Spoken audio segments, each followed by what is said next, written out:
لێستا دامە دەزانین کە تقریبان 16 کەس دادگایی کراین بەڵام 7 کەس لە دەستگیرکراوانی پارێزگای دهۆک هەتا ئێستا دادگایی نەکراین.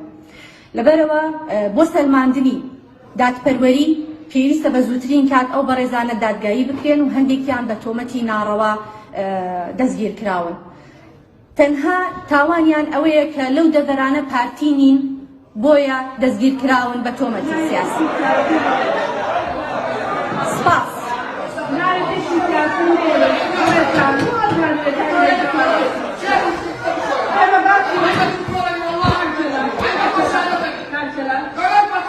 Kaçalar.